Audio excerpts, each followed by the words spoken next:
শুধু অন্ধকার দেখতে পাচ্ছ সৌগত, আলো দেখা যাচ্ছে এই রাজ্যে। মমতা বন্দ্যোপাধ্যায়ের 1,500 টাকায় আশা দেখা যাচ্ছে সৌগত। দেখো, আশাটা তো আমাদের ভুলে যেতে হবে, কারণ আশা কর্মী থেকে শুরু করে, শিক্ষক থেকে শুরু করে, ডিএ থেকে শুরু করে প্রত্যেকটা জায়গায় মানুষ কিন্তু জর্জরিত। আজকে সাধারণভাবে কেউ বলছিল গ্র্যাচুইটির টাকা আমাদের সিপিএম আমলে, কিন্তু বর্তমানে এখনো আমার বাবারা ডিএর টাকা জন্য আন্দোলন করে যাচ্ছে। বাবারা বারবার কোর্টে যাচ্ছে, আবার একজন গিয়ে সেই কোর্টে আবার আন্দোলনটাকে স্থগিত করছে। কেউ বলছে দিতে পারবে না, কেউ দিতে পারছে। আজকে আমরা পড়াশোনা করছি, আমি নিজে একজন ল স্টুডেন্ট। আজকে আমি পড়াশোনা করার আগে পর্যন্ত একজন ইংলিশের স্টুডেন্ট, এবং তার আগে বিএড করেছি। এসএসসি চাকরি করব, চাকরিতেও ভাওতাবাজি হয়ে গেল। তার আগেও বলছি আমার দিদি চাকরির জন্য পড়াশোনা করেছে, আমার জামাইবাবু নিটে পড়াশোনা করেছে। কি হয়েছে? ডবল চাকরি পাওনি সৌগত? ডবল নয়, ট্রিপল এর উপর চাকরি পেয়ে গেছি। ট্রিপল 1500 টাকা, 1500 টাকায় সবকিছু বিক্রি। আজকে আমরা 1500 টাকার জন্য এই যে ভাতা মানে একটা বিরাট বড় বাজেট পেশ হয়েছে, যেখানে 4000 উপর কোটি টাকা মাদ্রাসার উন্নয়নে লাগছে। আমি জানি না মাদ্রাসা উন্নয়নে আমাদের সাধারণ শিক্ষক শিক্ষিকা এবং ছাত্রছাত্রীদের কি পরিমাণ উন্নতি হতে পারে। আজকে যেখানে দুটো সেকশন, মেয়েদের আলাদা সেকশন, ছেলেদের আলাদা সেকশন ছিল, টিচার নেই। ইংরেজি মাস্টার বাংলা পড়াতে বাধ্য, মাস্টাররাই ঘাস কাটতে বাধ্য, মাস্টাররাই চেয়ার বেঞ্চ পরিষ্কার করতে বাধ্য, মাস্টাররা মিড ডে মিল করতে বাধ্য।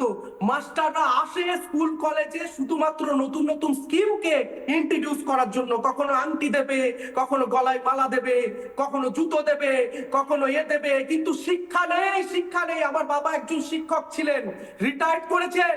বাবার শুধু একটাই কথা, যে বাবা এই শিক্ষা শুধু পুঁথিগত শিক্ষার মধ্যে রয়ে গেছে। বাংলার মেরুদণ্ড 1500 টাকায় বিক্রি হচ্ছে।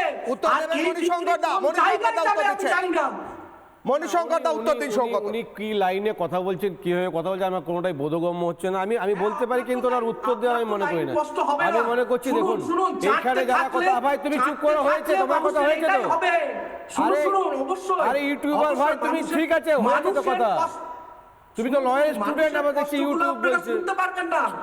আরে ভাই তুমি তো আমার গায়ে না আছে বিজেপি। আর তুমি কি চাও? কোন পার্টিকে চাও? কোন পার্টিকে আনতে চাও? তৃণমূল বাদ দিয়ে তুমি যেগুলো বলছো সেগুলো তো একদম ঠিক কথা বলছো। চাকরিতে দুর্নীতি, শিক্ষায় দুর্নীতি, সেগুলো ঠিক কথা বলছো। কোন পার্টিকে আনতে চাও? চিৎকার করে কিছু ওখানে কি হবে চিৎকার করে? বাড়িতে যদি মেয়ে থাকে, রাত্রিবেলায় অন্ধকারে তাকে একা হাঁটতে দিতে পারবেন? সিকিউরিটি গার্ড নিয়ে যাবেন? তোমাকে দেবো, তোমার জন্য আমরা বলবো তুমি লয়ের স্টুডেন্ট, তোমার বাড়িতে যাতে সিকিউরিটি দেওয়া হয়। আমি বোধগম্য হলো না, আমি বলছি কি চাই সেটা আমি বুঝতে পারছি না। আমি বলছি যে শিক্ষায় দুর্নীতি, চাকরির দুর্নীতি, যে দুর্নীতি হলো সেটা তো আমরা স্বীকার করি, হয়েছে তো। এই ধরনের দুর্নীতি আমার জন্মে তো আমরা দেখিনি, কোনো রাজ্যও দেখিনি, সেটাও দেখেছি। কিন্তু যখন কম্পেয়ার করছে ভাতা টোপ, জেনজি বদলে দেবে ভোট, শুরু করব আমি সৌগতকে দিয়ে একদম স্পেসিফিক প্রশ্ন। জেনজি এবার ভোট বদলাতে চলেছে, প্রতিশ্রুতির নামে প্রতারণা হয়েছে, ডাবল চাকরি হয়নি। 30 সেকেন্ড সৌগত। দেখো ভোটটার মেন যদি মুদ্রা দেখি, তাহলে আমাদের প্রথমেই দেখতে হবে জেনজিরা ভোটটা দেওয়ার সময় সেখানে যেন তারা একটা সুরক্ষা পায়। আজকে ভোট যখন হয় সেখানে চোখ রাঙানি থেকে শাসানি, এই দৃশ্য আমরা প্রত্যেকটা সময় দেখেছি, সেটা 21 সাল হোক কিংবা তার আগের সালেও।